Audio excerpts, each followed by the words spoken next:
Good morning friends. છેલ્લે જે આપણે તણાવ બળનો એક દાખલો લીધો હતો અને ત્યાર પછી આપણે સ્ટોપ કર્યું હતું, તો એ જ સિક્વન્સમાં હવે આમ તમે જોશો ને તો આપણે લોલકની વાતો કરી, એમાં તણાવ બળો લીધા, પછી એને મેં તમને કહ્યું હતું એમ ઉર્ધ્વ સર્કલ, હોરિઝોન્ટલ સર્કલ, એવી બધી ડિસ્કશન કરી હતી. છેલ્લે એક દાખલો ટુ પેન્ડ્યુલમ કન્ફાઇન્ડ ટુગેધર, એના એટલે બંને પેન્ડ્યુલમને એક સાથે જોડી દઈએ તો એની એક વાત કરી હતી. પછી વારંવાર તમે જો જોશો ને તો ચાક ગતિ, કોણીય ગતિના કિસ્સાની અંદર બાઉલના દાખલાઓ બહુ આવે છે, બરાબર. તો આમ જોવા જઈએ તો દર વખતે એનું સૂત્ર નવું તારવવાની જરૂર નથી. આપણે એના ખાલી 3 કિસ્સા લેશું અને એ 3 કિસ્સા ઉપરથી તમને ખબર પડી જશે કે પદાર્થ ક્યારે સરકશે, ક્યારે લસરી જશે, બરાબર. તો કયા ટાઈપના દાખલા હોય છે એ લઈએ. એક બાઉલ છે અને એ બાઉલને પોતાના વર્ટિકલ અક્ષની સાપેક્ષે આપણે ઓમેગા કોણીય ઝડપથી ફેરવવાનું છે. અને અહીંયા આમ તો લખોટી જેવી કંઈક વાત કરેલી હોય, પણ આપણે વધારે સારી રીતે સમજી શકીએ એટલે કોઈ પદાર્થ મૂકી દઈએ, બરાબર. તમે જોશો ને તો નીટમાં, પીએમટીમાં, એમ્સમાં, JEEમાં આવા દાખલા વારંવાર આવેલા હોય છે, બરાબર. અને પદાર્થ ક્યારે સરકી જશે, પદાર્થ ક્યારે સરકીને ઉપર જશે, એ ટાઈપની આમાં વાત થયેલી હોય છે. અત્યારે શું લઈએ? μ = 0, એટલે ઘર્ષણ બળ અત્યારે નથી, એવી કંઈક વાત લઈએ. પછી એને આપણે આમાં એક છે ને ખાસ સિક્વન્સ બનાવી છે, એટલે તમે એ જ રીતે તૈયાર કરજો. અત્યારે μ = 0 છે એવું વિચારો, અને તમને એમ કહે છે કે આમાં કેટલી કોણીય ઝડપ રાખવી જોઈએ, ઓમેગા મેક્સિમમ, અથવા તો અત્યારે હું મેક્સિમમ લખું પણ એ સાચું નથી. ઓમેગા મેક્સિમમ કેટલું, જેથી પદાર્થ ત્યાં સ્થિર રહે, બરાબર. ઓમેગા મેક્સિમમ સાચું નથી, એની જગ્યાએ શબ્દ શું વાપરીએ છીએ? Omega optimum. પણ એ પણ લેશું આપણે, મિનિમમ કે મેક્સિમમ, એને ઓપ્ટિમમ કહેવાય છે, બરાબર. હવે પહેલું તો આમાં એ પ્રશ્ન મને થાય કે આમાં કેન્દ્ર ત્યાગી બળ આવશે, બરાબર. કેન્દ્ર ત્યાગી બળ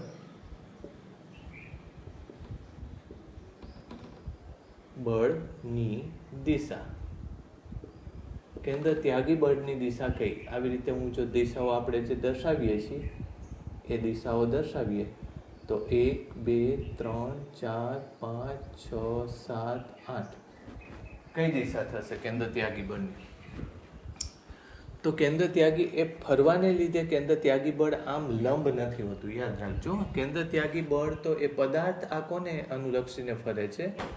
કયા વર્તુળને અનુલક્ષીને ફરે છે? તો પદાર્થ આ વર્તુળને અનુલક્ષીને આ રીતે ફરે છે, બરાબર.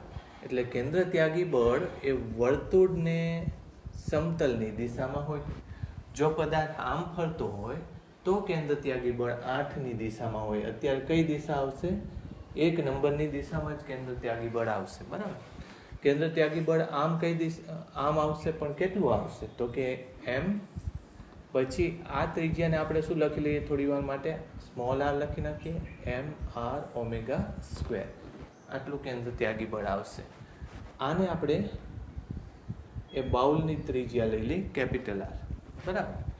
તો આરની જગ્યાએ હું શું લખી શકીશ? જો આને મેં અત્યારે ખૂણો આ મારે લેવો પડશે, બરાબર. જો આ ખૂણો θ હોય તો આને હું શું લખી શકીશ? તો કે m, પછી r cos θ ઊભો ઘટક, r sin θ આડો ઘટક, એટલે r sin θ × ω². આવું થશે, બરાબર. સાથે સાથે આ દિશામાં કયું બળ થાય? તો કે લંબ પ્રત્યાઘાતી બળ થાય. બીજું એક બળ આ દિશામાં આવશે, કયું? mg.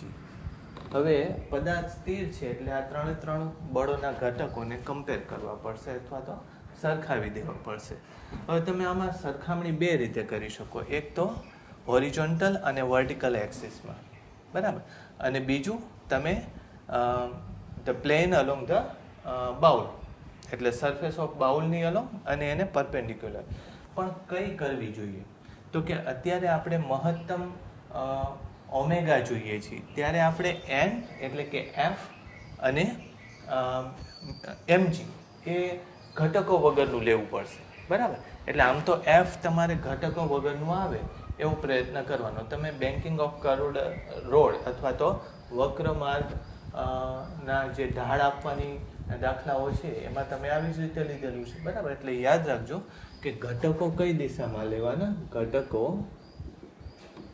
એફ સ્વતંત્ર થાય તે રીતે લેવા, બરાબર. એટલે એફ એમને એમ આવે એવી રીતે, અથવા તો એન સ્વતંત્ર, એફ અથવા એનું બીજું નામ શું છે, એન, કારણ કે એફ ઉપરથી એન આવશે. ઓકે, તો અત્યારે મારે આ દિશામાં ઘટકો લેવા છે, આ દિશા અને આ દિશામાં ઘટકો લેવા છે. તમે આ ખૂણો થીટા છે તો આ ખૂણો પણ કેટલો થશે, થીટા. તો આ ઘટક એક કયો થયો, mg cos થીટા. આનો આ દિશાનો ઘટક લેવો હોય તો કયું થશે, plus m r omega square એક સાઇન થીટા તો હતો જ. આ કેટલો થશે, 90 માઇનસ થીટા, એટલે cos 90 માઇનસ થીટા એટલે ફરીથી સાઇન થીટા આવશે. એટલે આનો આ દિશાનો ઘટક વળી સાઇન થીટા આવશે. એક સાઇન થીટા હતો એટલે ટોટલ કેટલા સાઇન થીટા આવશે, 2 સાઇન થીટા આવશે. કોને કોણ કમ્પેર કરશે, તો કે n બરાબર mg cos theta plus m r omega square sine square theta. આ એક સૂત્ર આવશે, બરાબર. બીજું સૂત્ર કઈ દિશામાં આવે, તો કે mg નો એક ઘટક આ દિશામાં આવશે, બરાબર. mg નો એક ઘટક આ દિશામાં આવશે.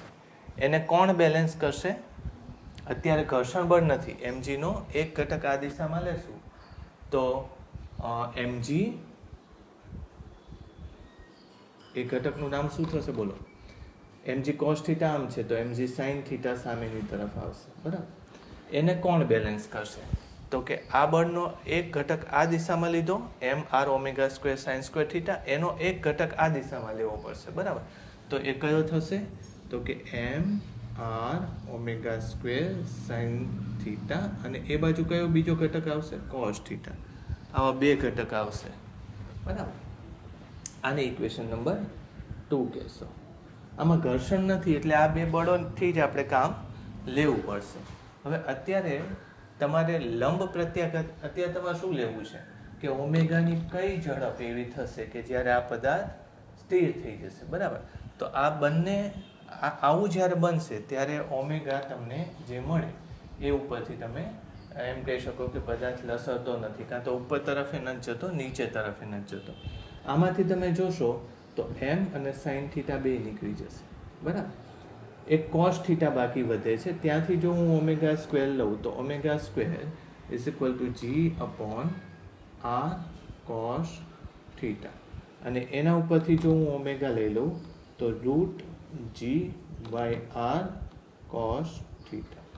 હવે અત્યારે તમે n લીધો છે પણ n ની કંઈ જરૂર નથી પડતી. n ની જરૂર ક્યારે પડે છે, આ દિશામાં પદાર્થનું લસરવાનું કે સરકવાનું આપણને કંઈ અસર કરતું નથી. પદાર્થ આ દિશામાં જતો રહે કાં તો પદાર્થ આ દિશામાં જતો રહે.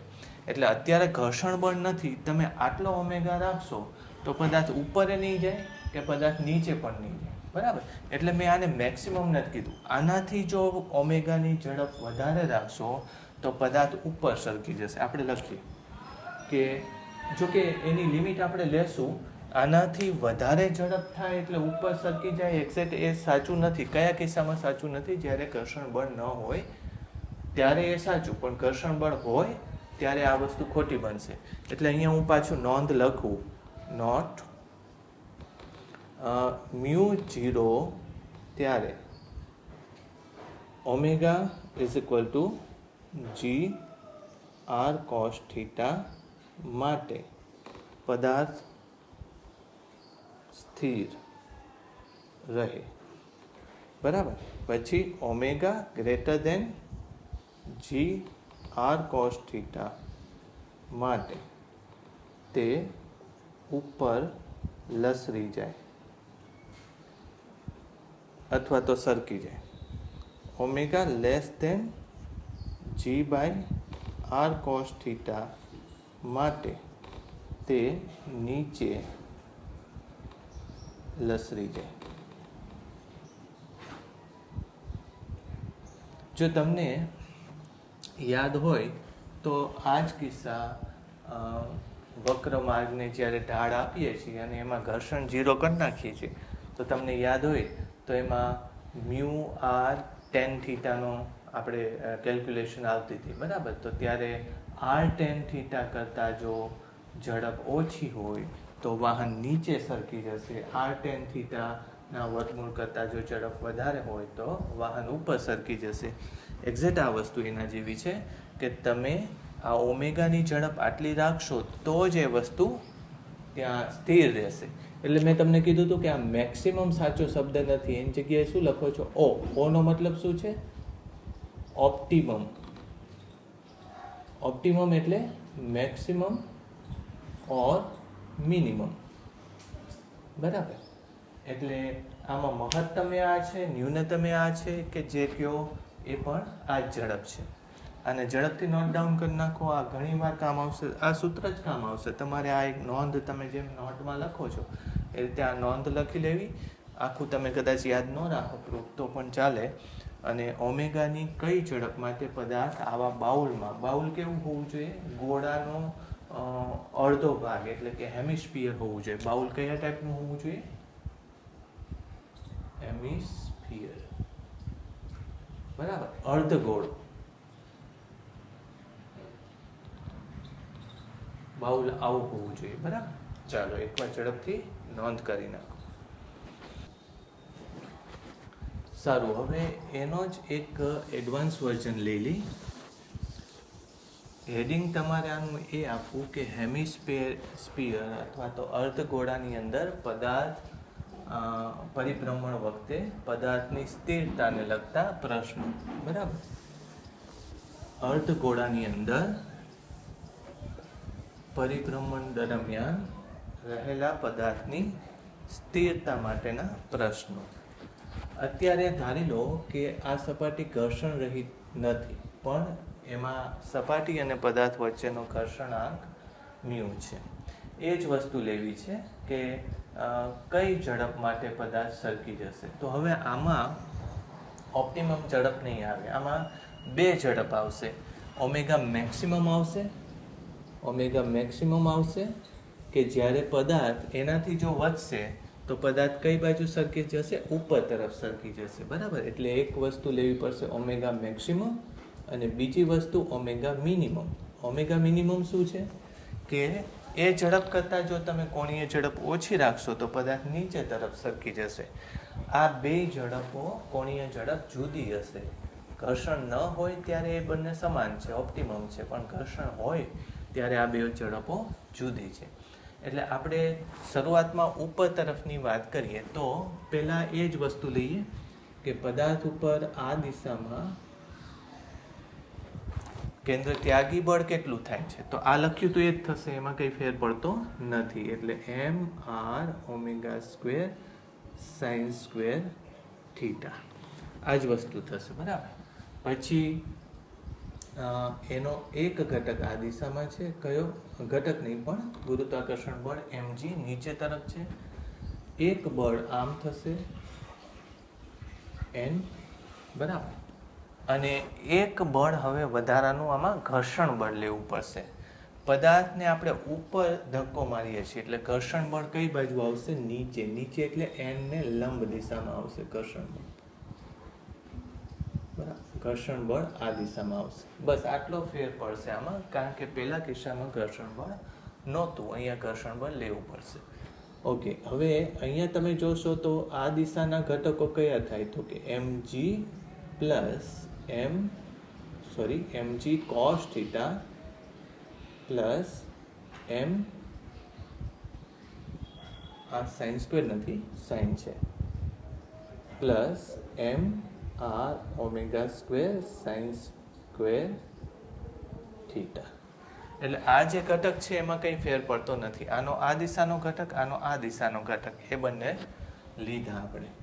હવે આ દિશાના ઘટકો કમ્પેર કરવા પડશે. પહેલાં તો હું એક સૂત્ર લખી નાખું, આને ને આને બેને સરખાવી દઉં. બરાબર, આનો આ દિશાનો ઘટક, આનો આ દિશાનો ઘટક, બંને અહીંયા બેલેન્સ થાય છે. બરાબર, તો n ઇઝ ઇક્વલ ટુ આપણે જે લખ્યું હતું એ જ આવશે. n is equal to mg cos theta plus mr omega square sine square theta. આ પહેલું સૂત્ર. અને હવે f ને આ દિશાનો એક ઘટક લેવો પડે. f ના ઘટકો કયા કયા આવશે? f ની સાથે mg sin થીટા અહીંયા એડ થશે અને mr omega square sin theta cos theta સામે જતું રહેશે. બરાબર, એટલે આ ખૂણો તમને ખબર છે, આ ખૂણો કેટલો લીધો હતો? આને થીટા લીધો હતો, તો આ ખૂણો થીટા છે. બરાબર, તો પછી mg cos થીટા આ બાજુ હોય તો mg sin થીટા આ બાજુ આવશે, એટલે f plus mg sin theta. mg sin theta આ બાજુ આવશે, અહીંયા mg sin થીટા. બરાબર, પછી આનો આ દિશાનો ઘટક લેવાનો. તમને ખબર છે કે આનો આ દિશાનો ઘટક સાઇન હતો, કોસનો હતો, કારણ કે આ 90 માઇનસ થીટા છે. બરાબર, એટલે આ દિશાનો ઘટક સાઇન હોય તો ઓલી સામેની દિશાનો ઘટક કયો થશે? કોસ થશે. mr omega square sine theta into cos theta. બરાબર, એટલે આ બે આને બેલેન્સ કરે છે, એટલે mr omega square sine theta into cos theta આવું થશે. બરાબર, હવે આના ઉપરથી ઘર્ષણ બળ જો લઈએ તો ઘર્ષણ બળ કેટલું થાય? F is equal two mr omega square sine theta into cos theta minus mg sine theta. આવું ઘર્ષણ બળ થશે. હવે આમાં લખી નાખવાનું, જો આના કરતાં ઘર્ષણ બળ વધારે હોય તો એ પદાર્થ સરકી જશે. એટલે અહીંયા તમે શું લખશો? આ ઘર્ષણ બળ કરતાં F મેક્સિમમ વધારે અથવા ઇક્વલ હોય છે, અને આવું જ્યારે થાય ત્યારે પદાર્થ સરકી જશે. બરાબર, તો અત્યારે જો હું લખું તો mr omega square sine theta cos theta minus mg sine theta. તમે યાદ રાખજો કે એફનું સૂત્ર પહેલાં લેવાનું, પછી એ સૂત્ર મળ્યા પછી સરકવાની જ્યારે વાત આવે ને ત્યારે less than or equal to કરી નાખવાનું. બીજી કંઈ ખબર ન પડે તો કંઈ જરૂર નથી. Less than or equal to અહીંયા સંજ્ઞા મૂકીને એફ મેક્સિમમ મૂકી દેવાનું. એફ મેક્સિમમને શું લખીએ છીએ? મ્યુ ગુણ્યા એન. એન એટલે આ. બરાબર, તો mg cos theta plus mr omega square sine square theta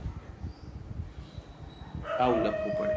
બરાબર, હવે તમે જોશો ને તો m તો બધામાં છે, m નીકળી જશે. બરાબર, હવે આને થોડું સિમ્પ્લિફાય કરી નાખીએ.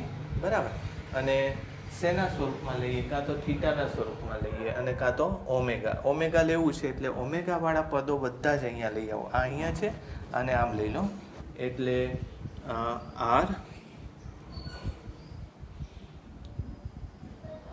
r ઓમેગા સ્ક્વેર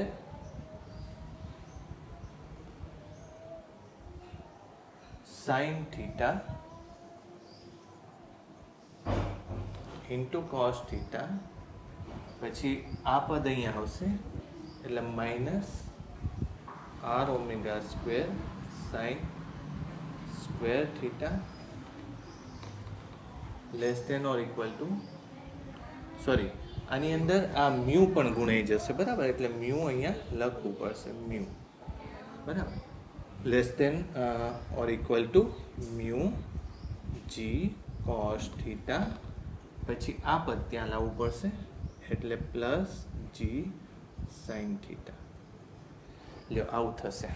બરાબર, હવે આમાંથી તમે જે સામાન્ય લઈ શકતા હોય, r ઓમેગા સ્ક્વેર સાઇન, આટલું તમે સામાન્ય લઈ શકશો. બરાબર, એટલે r omega square sine theta, અહીંયા આવશે cos theta minus sine theta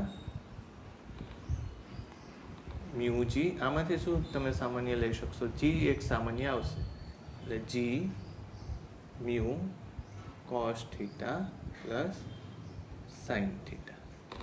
બરાબર, હવે ઓમેગાને અહીંયા ઓમેગા સ્ક્વેરને કરતા બનાવી દેવાનો, બાકી બધું છેદમાં મૂકી દો એટલે omega square less than or equal to ઉપર આવશે જી. હવે જો આપણે ગુજરાત બોર્ડની ટેક્સ્ટ બુકમાં અહીંયા કોસ પણ સામાન્ય લઈ લે છે, બરાબર. આમ જો કે એ ઇઝી પડે, નહીં તે સાઇન કોસમાં રાખો તોય વાંધો નહીં.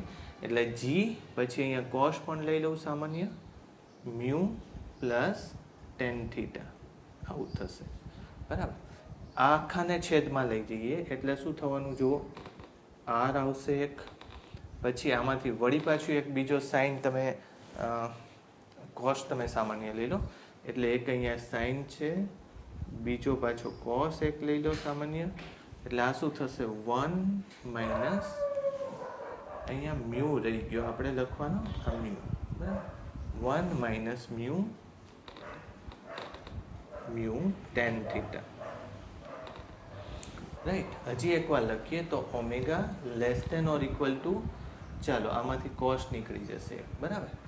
તો શું આવશે જી પછી અપોન આર સાઇન થીટા, અને આ પદ જાણીતું આવ્યું mu tan theta 1 minus mu tan theta, બરાબર, આનો રૂટ. એટલે આ જે ઝડપ આવી એ શું ઇન્ડિકેટ કરે છે તો કે ઓમેગાની ઝડપ આટલી અથવા એનાથી ઓછી હોય તો એ પદાર્થ ત્યાં સ્થિર રહેશે.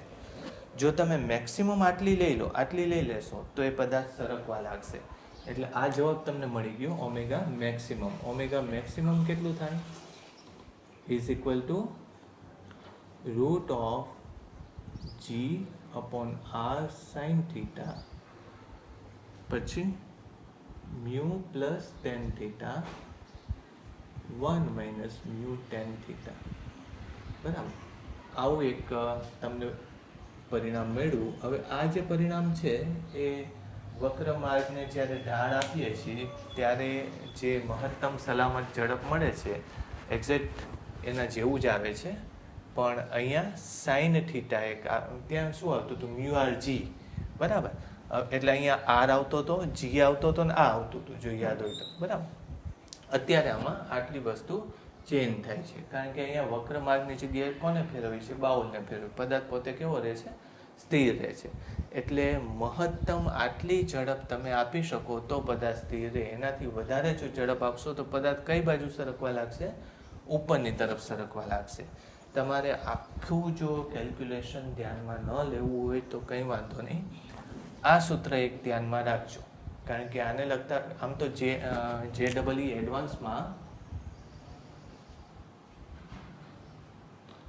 એડવાન્સની અંદર 10 માર્ક્સના ક્વેશ્ચન આ ટાઈપના ભૂતકાળમાં પૂછાયેલા છે, બરાબર. AIEEE JEE એડવાન્સમાં 10 માર્ક્સના 2 ક્વેશ્ચન આવે. કયા કે ઓમેગા મેક્સિમમ કેટલું, ઓમેગા મિનિમમ કેટલું, કયા કિસ્સામાં જ્યારે ઘર્ષણ બળ હોય એના કિસ્સામાં, બરાબર. આને નોટ ડાઉન કરી નાખો ઝડપથી.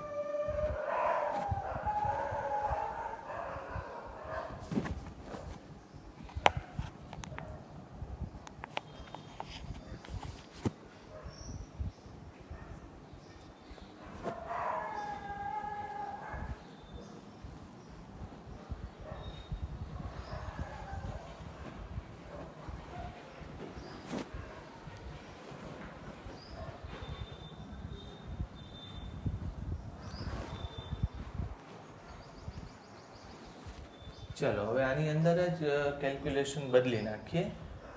ઓમેગા મેક્સિમમ આવી ગયું, ઓમેગા મિનિમમ લેવું છે. એટલે કે તમારી ઝડપ જ્યારે તમે આમ સમજી શકો કે ઓમેગા મેક્સિમમથી વધી જાય તો ઉપર સરકવા લાગશે, એટલે તમે એ ઝડપ ઘટાડશો એટલે પાછું સ્થિર થઈ જશે, ઘટાડતા જશો એટલે સ્થિર રહેશે, અને એક સમય પછી એ નીચે લસરવાનું ચાલુ કરશે. એટલે એને આપણે ઓમેગા મિનિમમ કહેશું, એને ઓમેગા મિનિમમ કહેશું, બરાબર. તો એ વસ્તુ આપણે ફરીથી લઈએ. આમાં કંઈ બીજો ચેન્જ નથી થતો, ઘર્ષણ બળની દિશા અત્યારે બદલાશે. હું આ ઘટકો એના એ જ રાખું, પણ જે મેં અહીંયા ઘર્ષણ બળ દર્શાવ્યું છે એ ઘર્ષણ બળ હવે આ દિશામાં નહીં આવે. શું કામ? કારણ કે પદાર્થ આ બાજુ લસરવાનું ચાલુ કરે છે, એટલે ઘર્ષણ બળ કઈ દિશામાં આવશે? ઉપરની તરફ આવશે. એટલે અહીંયા જો હું એડ કરી નાખું તો ઘર્ષણ બળ આ દિશામાં આવશે. બાકી કંઈ ચેન્જ નથી થતો. ફરીથી એકવાર જોઈ લો ઝડપથી કે આ દિશામાં m r omega square, r એટલે આ ત્રિજ્યા છે, એનો આ દિશાનો ઘટક લઈએ તો આર કોસ થીટા આ આવશે, આર સાઇન થીટા આ આવશે, એટલે m r sine theta omega square એ કેન્દ્ર ત્યાગી બળ છે, એ આ થયું. બરાબર. પછી એને લંબ પ્રત્યાઘાતી બળ આ દિશામાં થશે, mg નીચે છે. જો આ ખૂણો થીટા હોય, આ ખૂણો થીટા હોય એટલે કે આ ખૂણો થીટા હશે તો આ ખૂણો પણ થીટા જ થવાનો છે. બરાબર. અને પછી આના બે ઘટક થશે, mg cos થીટા આ બાજુ અને mg sin થીટા આ બાજુ. n ને mg cos થીટા અને આનો આ દિશાનો ઘટક એ કયો થશે? આ કયો ખૂણો થશે? 90 માઇનસ થીટા. આ ખૂણો કેટલો થાય? 90 માઇનસ થીટા. બરાબર. એટલે m r omega square sine થીટાનો આ બાજુનો ઘટક કયો થાય? કોસ 90 માઇનસ થીટા, એટલે સાઇન જ થશે. એટલે અહીંયા સાઇનનો વર્ગ કરી નાખો. બરાબર. એમ આર ઓમેગા સ્ક્વેર, એક સાઇન આનો, એક સાઇન 90 માઇનસ થીટાનો. આ બંનેને કમ્પેર કરી શકાય, કારણ કે આ બંને બળ એ ઉપર નથી જતો પદાર્થ, નીચે નથી જતો, એટલે સરખામણી થઈ શકે. એટલે એને તો અહીંયા કંઈ ફેર પડતો નથી. n બરાબર આ બેનો સરવાળો અહીં મૂકી દીધો. હવે આ સૂત્રમાં ફેર પડશે. જોજો શું ચેન્જ થશે, તો કે mg cos થીટા આમ mg sin theta equal to m r omega square sine theta cos theta, અને ત્યાં પ્લસ કોણ આવી જાય છે? પ્લસ ઘર્ષણ બળ આવી જાય છે. બરાબર. એટલે હવે આ ભાગને આપણે ચેન્જ કરવો પડશે. બરાબર. f કેટલું આવ્યું? f is equal to mg sine theta minus m r omega square sine theta into cos theta. લ્યો, આ વસ્તુ ઘર્ષણ બળનું આવશે. હવે તમને ખબર છે કે f ની કિંમત આના કરતાં f મેક્સિમમ કરતાં ઓછી અથવા તો બરાબર હોય ત્યાં સુધી એ બધું બેલેન્સમાં છે. એટલે અહીંયા જો હું લખી નાખું તો mg sine theta minus m r omega square sine theta into cos theta less than or equal to f મેક્સિમમની જગ્યાએ મ્યુ લખો, એને ગુણ્યા n એટલે mg cos theta plus m r omega square sine square theta.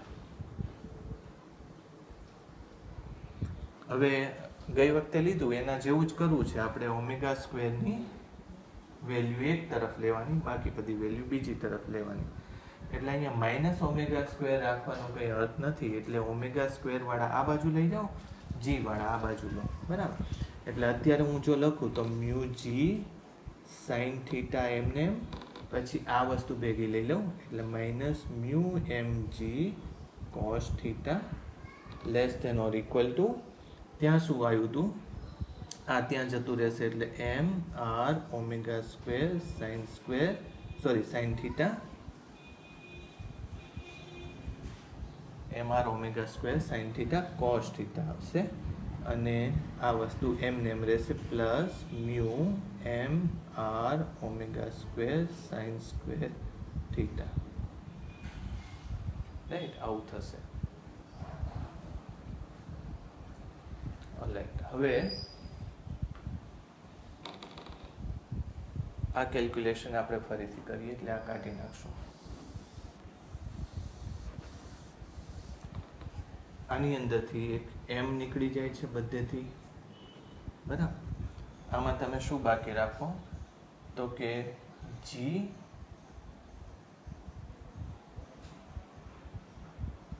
cos theta બહાર લઈ લો, એટલે g cos થીટા બહાર લઈ લો. આ થશે tan થીટા માઇનસ મ્યુ, જો સમજો આમાંથી g sin cos થીટા બહાર લઉં એટલે g નીકળી જાય, આ tan થીટા થશે minus mu g cos theta બહાર નીકળી ગયો. બરાબર. એટલે આવું આવશે. Less than or equal to, ત્યાં શું બહાર લેવાનું? r ઓમેગા સ્ક્વેર ને cos થીટા sin થીટા બે બહાર લો. r omega square sin theta into cos theta બંને બહાર લઈ લો. એટલે r omega square sine cos બંને બહાર નીકળી ગયું બરાબર. એટલે અહીંયા આવશે 1 માઇનસ આમાં શું વધશે જો એક સાઇન બહાર નીકળ્યો એટલે એક સાઇન વધ્યો ભાગ્યા કોસ થીટા એટલે શું આવશે ટેન થીટા આવશે બરાબર. હવે અહીંથી કોસ થીટા બે બાજુથી નીકળી જશે અને ઓમેગા સ્ક્વેરને કરતા બનાવી દો એટલે ઓમેગા સ્ક્વેર હવે નિશાની બદલવી પડશે બરાબર. આની જગ્યાએ આવી નિશાની કરવી પડશે ઇઝ ઇક્વલ ટુ જી પછી tan theta minus mu by ચલો r sine theta 1 minus tan theta. एक मिनट આમાં કંઈ આપણે ભૂલ નથી થઈ ને. હા જો અહીંથી આર ઓમેગા સ્ક્વેર નીકળશે એટલે મ્યુ આવશે મ્યુ ટેન થીટા આવશે અહીંયા બરાબર. મ્યુ ટેન થીટા આવું થશે એટલે અહીંયા શું થયું મ્યુ ટેન થીટા. તો આના ઉપરથી હવે જો હું લઉં ઓમેગાની કિંમત તો ઓમેગાની કિંમત કેવી આવશે greater than or equal to g upon r sine theta પછી tan theta minus mu 1 minus mu tan theta. જો આ આવશે. હવે તમે કમ્પેર કરો જો બંનેમાં શું ચેન્જ થયો તો કે નીચેનું પદ તો એનું એ જ રહે છે મ્યુ ટેન થીટા જો સેમ આવ્યું ને જી અપોન આર સાઇન થીટા જી અપોન આર સાઇન થીટા બેમાં સરખું જ આવ્યું. ઉપર શું થઈ જાય છે ટેન થીટા માઇનસ મ્યુ થાય છે કારણ કે અત્યારે શું થવાનું છે એંગલ ઘટવાનો છે એટલે ટેન થીટાની વેલ્યુ ઘટશે બરાબર. એટલે ટેન થીટા માઇનસ મ્યુ આવશે બાકી આ વસ્તુ એની એ જ રહેશે. એટલે જો ઓમેગા મિનિમમની વેલ્યુ કદાચ કોઈ પૂછે આને હું લખી નાખું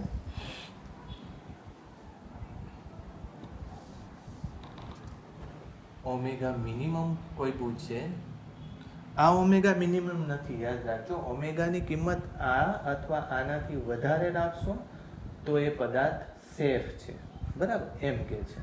તો ઓછામાં ઓછું કેટલું તો કે ઓમેગા મિનિમમ તમે કેટલું રાખી શકો g upon r sine theta into tan theta minus mu 1 minus mu tan theta આનું રૂટ બરાબર આટલું થાય. ઓકે તો એનો અર્થ એવો થયો કે એક રેન્જ મળે છે. જો આ શું કહે છે તમને કે ઓમેગાની કિંમત આટલી અથવા એનાથી વધારે રાખો તો એ સ્થિર છે પણ બહુ વધારે ન રાખી શકો. આટલી અથવા એનાથી વધારે પણ આનાથી ઓછી એટલે આ રેન્જ આવી.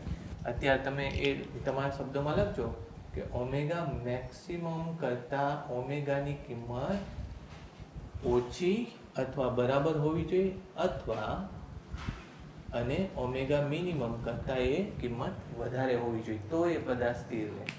તમે જો આખી જે આ ડિસ્કશન કરીને ટાઈમ વધારે લાગ્યો પણ તમે મેં બે કિસ્સા પરફેક્ટ ડિટેલમાં સમજાવ્યા તમને કે આમાં ઘર્ષણ ન હોય તો પદાર્થને સ્થિર રાખવા માટે ઓછામાં ઓછી કેટલી ઝડપ થાય તો આવું જ હતું જી અપોન આર કોસ થીટાનો રૂટ. ઘર્ષણ ન હોય તો ઘર્ષણ હોય તો આને સ્થિર રાખવા માટે ઓછામાં ઓછી કેટલી ઝડપ તમારે રાખવી પડશે આટલી ઝડપ ઓછામાં ઓછી રાખવી પડશે. અને વધારેમાં વધારે પાછી આ નથી ત્યાં તો શું હતી ઓછામાં ઓછી વધારેમાં વધારે એ જ ઝડપ હતી. કઈ ઝડપ હતી રૂટ જી અપોન આર કોસ થીટા જ હતી. જ્યારે અહીંયા ઓછામાં ઓછી આટલી ઝડપ વધારેમાં વધારે કેટલી તો કે જ્યારે આના કરતાં વધારતા જશો પદાર્થ સ્થિર જ છે ઘર્ષણ બળને લીધે પદાર્થ સ્થિર રહે છે પણ અમુક સમય પછી પદાર્થ ઘર્ષણ આપવાનું બંધ કરે છે અથવા તો મહત્તમ ઘર્ષણ આપે છે પછી નથી એટલે સરકી જાય છે. સમજાય એવી વાત છે કે જ્યારે પદાર્થ ઓછી ઝડપે ફરતો હોય છે ત્યારે ઘર્ષણ બળ કામ કરે છે બરાબર ગુરુત્વાકર્ષણ બળ કામ કરે છે. ઘર્ષણ બળ ઘણું ઓછું હોય છે એટલે પદાર્થ આમ સરકી જાય. પદાર્થને તમે વધારે ઝડપે ફેરવો એટલે આ ઘટક એને ઉપર તરફનું બળ પ્રોવાઈડ કરવા લાગે. ઘર્ષણ બળ પહેલાં કેવું હોય છે ઓછું હોય છે એટલે પદાર્થ આ દિશામાં સરકી જાય છે. ગુરુત્વાકર્ષણ બળ ઘર્ષણ બળ કરતાં વધી જાય છે એટલે પદાર્થ આ દિશામાં સરકે છે. પછી કેવું થાય છે કે એને આમ પરિભ્રમણ આપવા લાગો એટલે આ બળ એની અંદર ઉમેરાતું જાય છે એટલે ઘર્ષણ બળની અંદર થોડોક વધારાનો ઘટક એડ થઈ જાય છે, અમુક સમય પછી સ્થિર થઈ જાય છે, પછી એ આ ઘટક વધી જાય છે, એટલે ઘર્ષણ બળ કઈ બાજુ આવવા માંડે છે? નીચે તરફ આવવા માંડે છે. એટલે સમજો કે પહેલા ધારી લો કે મહત્તમ ઘર્ષણ બળ આ બાજુ 5 હતું, બરાબર, પણ ગુરુત્વાકર્ષણ બળ અહીંયા પહેલેથી જ એનો ઘટક કેટલો છે? 6 છે, અથવા 6 થી વધારે છે, તો આમ સરકી જાય છે. એટલે આપણે શું કરીએ છીએ? આ બાજુનું એક વધારાનું બળ આપીએ છીએ, બરાબર, જેમ કે 5 + 1 એટલે 6, ત્યાં સુધી એ સ્થિર છે. પછી ધારો કે આ 2 થશે, બરાબર, આનો જે ઘટક આમ આવે છે, 1 ની જગ્યાએ 2 થાય, તો ઉપરનું બળ કયું થાય? 7 થાય. તો હવે આ બાજુનું કયું બળ આવ્યું? 6, પણ ઘર્ષણ બળ અહીંયા વધી જશે. સમજાયું? એટલે આ 5 બળ આ બાજુ નહીં જાય. 5 બળ કઈ બાજુ? જો ફરીથી એકવાર સમજાવું. ઘર્ષણ બળ પહેલા 5 ન્યૂટન જેટલું આ બાજુ હતું, બરાબર, પછી ગુરુત્વાકર્ષણ બળનો ઘટક આ બાજુ કેટલો હતો? 6, એટલે નીચે તરફ સરકી જશે, બરાબર. ત્યારે આપણે જે આ બાજુ ધારી લો કે આનો આ બાજુનો ઘટક 1 લઈ લો, એટલે ટોટલ 6 થયું, અને ગુરુત્વાકર્ષણ બળ ધારો કે આ બાજુ 10 હતું. કેટલું હતું? 10 હતું, બરાબર. હવે ધીમે ધીમે આનું પરિભ્રમણ વધારો છો, એટલે 1 ની જગ્યાએ અહીંયા 2 આવે, 7, બરાબર, એટલે હજુ સરકે છે. પછી 8 આવે, 9 આવે, 10 આવે. જ્યારે એ 10 થઈ જશે, એટલે ટૂંકમાં 5 અહીંયા આ બળનો ઘટક આવશે, ત્યારે એ સ્થિર થઈ ગયું, બરાબર. હજુ તમે આ પરિભ્રમણ વધારો તો 5 ની જગ્યાએ આ શું થઈ જશે? 6 થઈ જશે, બરાબર. એટલે હવે ઉપરનું બળ વધ્યું, તો પછી આ ઘર્ષણ બળ હવે 5 એ બાજુ નહીં રહે. ઘર્ષણ બળ કઈ બાજુ રહેશે? નીચે તરફ ઘર્ષણ બળ આવવા લાગશે, અને ત્યારે ગુરુત્વાકર્ષણનો લંબ પ્રત્યાઘાતી ઘટક, એટલે કે આ 15 થયું, ઉપર 6 થયું, લંબ પ્રત્યાઘાતી ઘટક આ નીકળી જશે. એટલે 5 અને 6 આમ થશે, એટલે એક બળ આમાં એડ થઈ ગયું, બરાબર. એટલે બંને ત્યાં સુધી બેલેન્સ રહેશે. પણ પછી એક ટાઈમ એવો આવશે કે આ બળ આ 5 વત્તા ધારી લો કે 5 કયું બળ આવ્યું? mg નો આ પ્લસ ઘર્ષણ બળ, એટલે mg નું 5 તો હતું જ, ઘર્ષણ બળ અહીંયા બીજું 5 એડ થઈ ગયું, બરાબર, એટલે ટોટલ 10 થઈ ગયું. એટલે ઉપરનું બળ અને નીચેનું બળ સમતોલાતું નથી. બળ વધાર્યા જ કરો, એટલે મેં છેલ્લે અહીંયા 10 કર્યા હતા ને, 10 એ સ્ટેબલ હતું, પછી હજુ બળ વધારો તો 1 હજુ વધી ગયું, તો 10 વત્તા 11 એટલે 1 એટલે 11 ઉપર તરફ સરકવા લાગશે. એટલે આ વસ્તુ બહુ ક્લિયર છે કે શરૂઆતમાં આ ગુરુત્વાકર્ષણ બળ વધારે હોય છે, ઘર્ષણ બળ ઓછું હોય છે, આનો ઘટક પણ ઓછો હોય છે, એટલે આમ નીચે સરકવા લાગે. આ ઘટક આ બાજુ વધવા લાગે, એટલે બંને બેલેન્સ થઈ જાય. આનો આ બાજુનો ઘટક અહીંયા વધી જાય, બરાબર, તો ત્યાર પછી ઘર્ષણ બળ આ દિશામાં લાગવા માંડે છે, મહત્તમ ઘર્ષણ બળ લાગે છે, બરાબર.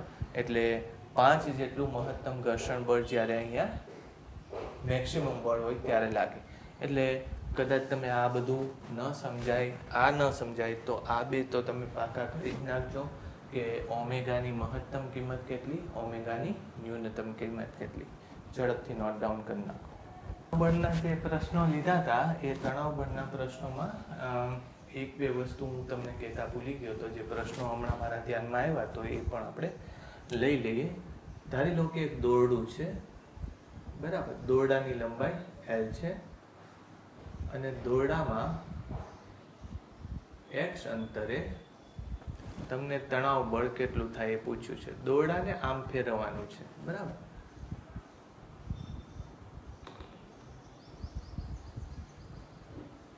અને ગુરુત્વ ક્ષેત્ર અવગણ,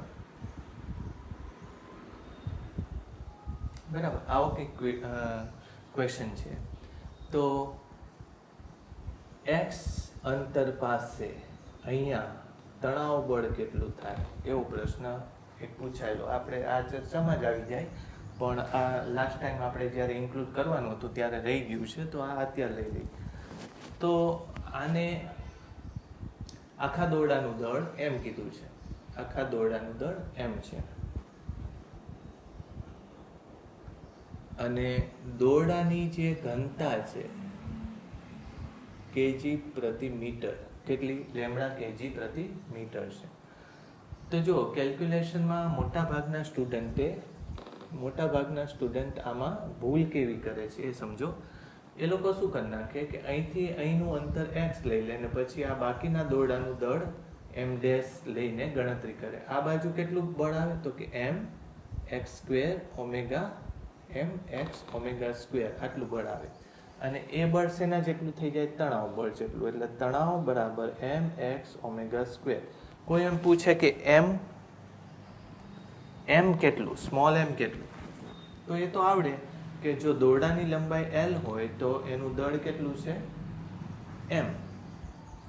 નહીં એમ નહીં લઈએ, કારણ કે ઘનતા તમને આપી દીધી છે. એટલે એકમ લંબાઈના દોરડાનું દળ કેટલું છે?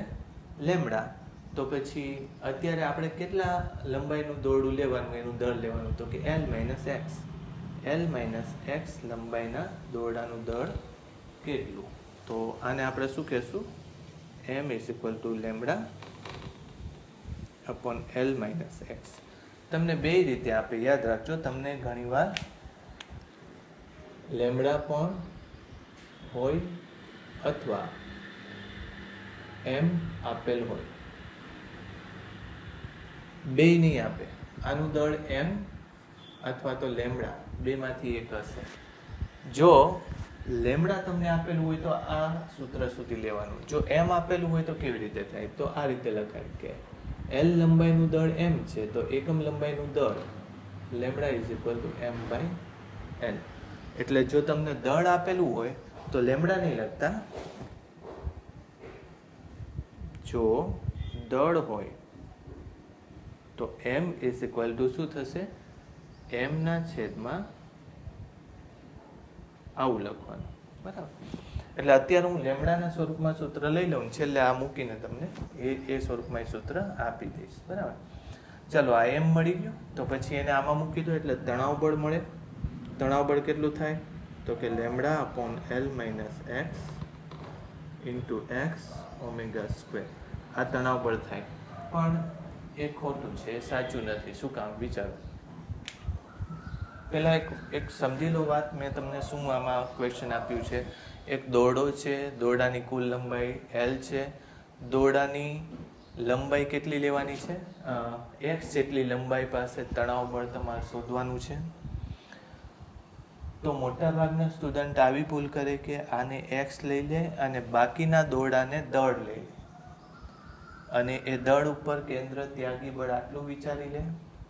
કેન્દ્ર ત્યાગી બળ અને t ને સરખાવી દે તો તણાવ બળ મળી જાય. આમાં m મેળવવાનું આવે, m આવી રીતે મળી જાય. પણ આ વસ્તુ સાચી નથી. એટલે આપણે આને કેવી રીતે સોલ્વ કરવું એ લઈએ.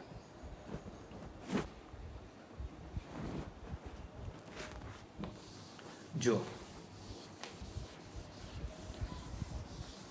આ શું કામ સાચી નથી એ પહેલા લઈ લો. તો કે જે પાછળ દોરડું વધ્યું એનું અહીંથી અંતર x નો કહેવાય. આમ બરાબર વચ્ચેથી અંતર તમારે લેવું જોઈએ. બરાબર. એટલે એ કેલ્ક્યુલેશનમાં ભૂલ આવે. બરાબર. પાછી દોરડાની ઘનતા તમને અહીંયા યુનિફોર્મ આપેલી છે, એટલે કે નિયમિત આપેલી છે. તો પછી તમે આ બિંદુ સુધીનું અંતર લઈ લેવાનું. બરાબર. એની ઉપર બળ કેટલું લાગશે? તો કે m ઓમેગા.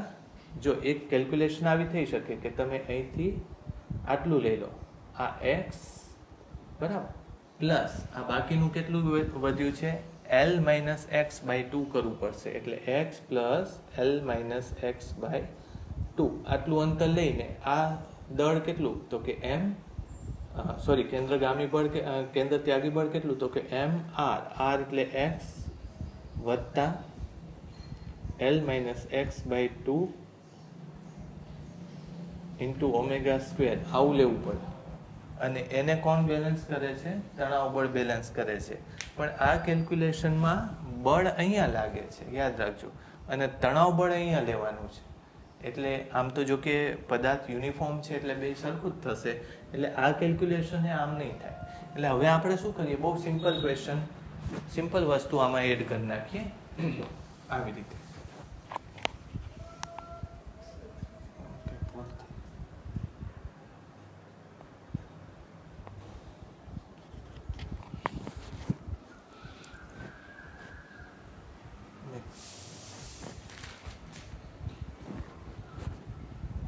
તો તો આગળ જેમ વાત કરી એમ આમાં કેલ્ક્યુલેશન થોડી જુદી રીતે કરવી પડે. આખી લંબાઈ અત્યારે આમ વિચાર લઈએ અને એક લંબાઈ, આટલી લંબાઈ આપણે એક્સ લંબાઈ પાસે નાનો એવો ટુકડો દળનો લઈ લો, એને તમે ડીએમ કહી દો.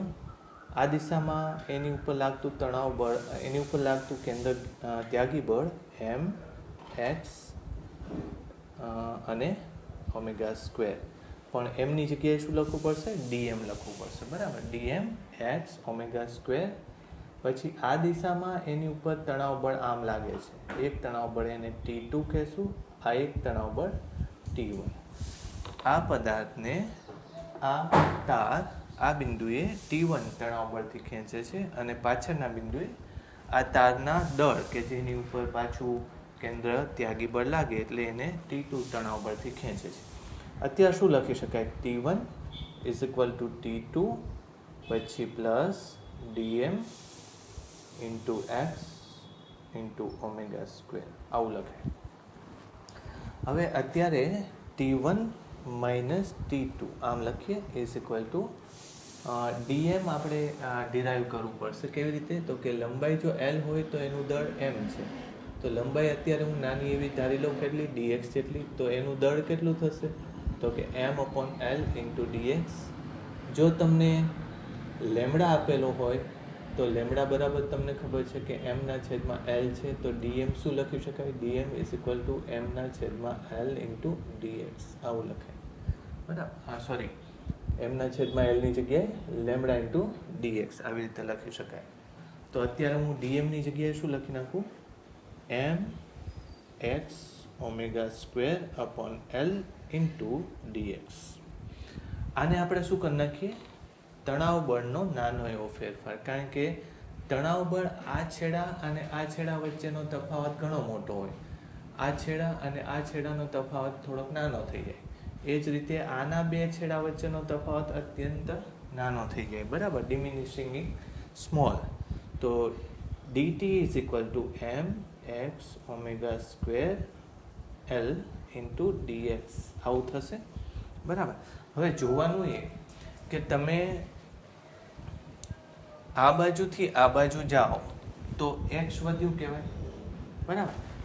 dx એટલે શું? x નો ફેરફાર. તમે આ દિશામાં જાઓ તો x નો ફેરફાર કયા ટાઈપનો છે? તો કે x વધે છે, બરાબર.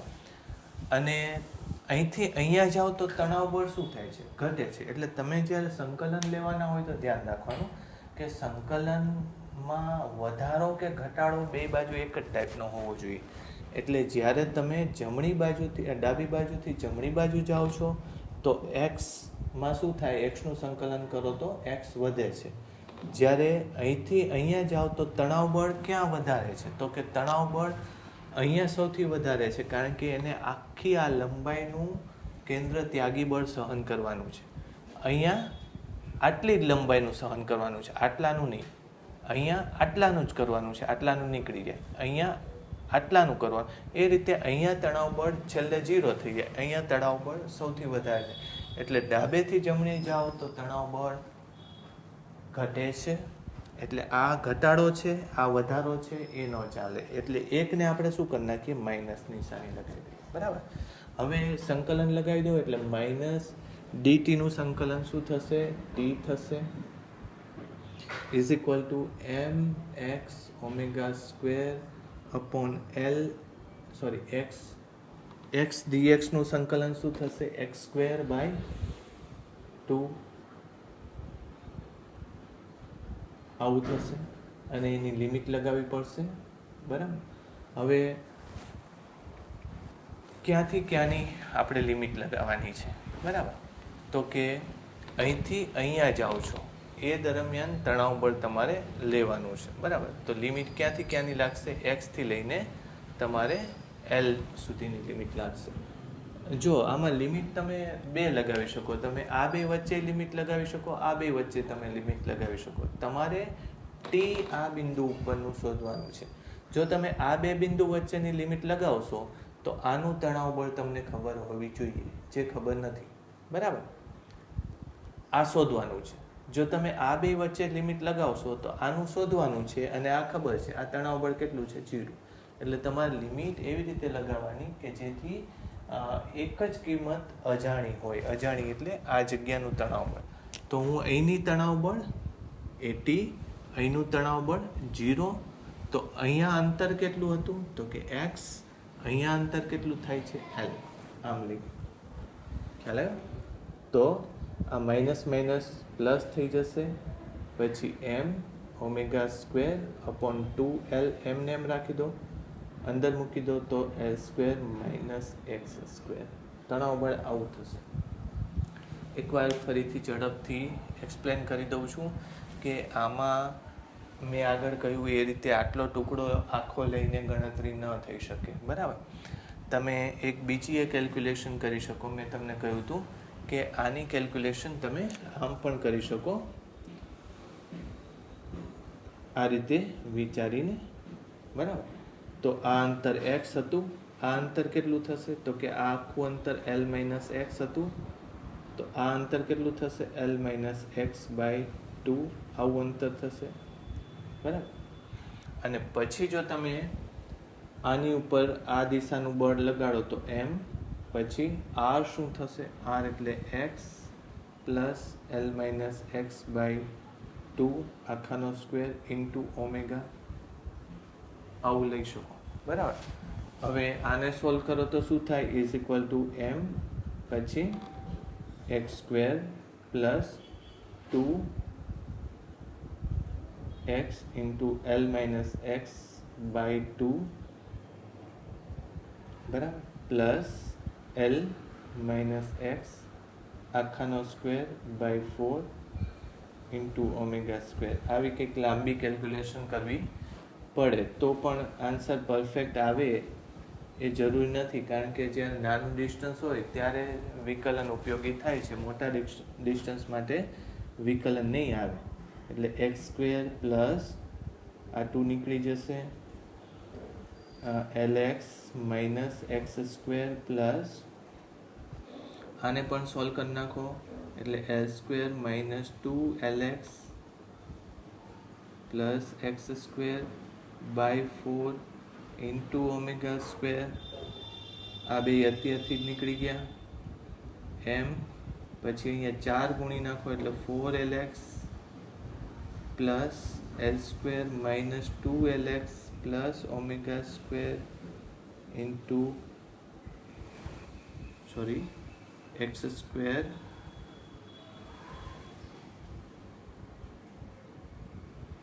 By 4 into omega square. બરાબર?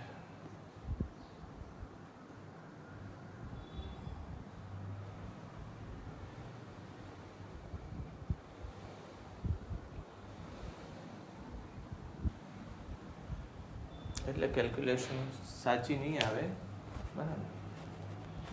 એટલે આટલું રાખો.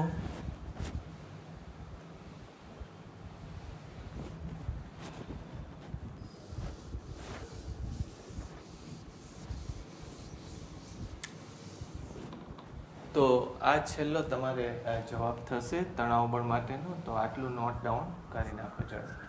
બરાબર?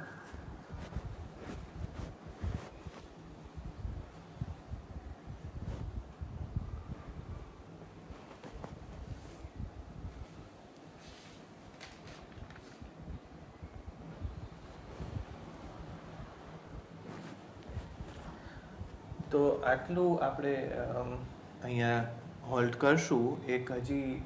એકાદો હજી લેક્ચર મારા ખ્યાલથી કરવો પડશે કે જેથી સર્ક્યુલર મોશનની પૂરી સમજ પડી જાય. એના પછી આપણે રોટેશનલ મોશન, આમ તો સિસ્ટમ ઓફ પાર્ટિકલ એટલે કણોનું બનેલું તંત્ર સમજવું પડે ને પછી રોટેશનલ મોશન લઈએ તો ચાલે. રોટેશનલ મોશનમાં થોડી જડત્વની ચાક માત્રાની બધી વાતો છે તો એ પણ આપણે આની સાથે કમ્પ્લીટ કરી નાખીએ. અત્યારે આટલું રાખીએ. આગળનો લેક્ચર પછી લઈએ.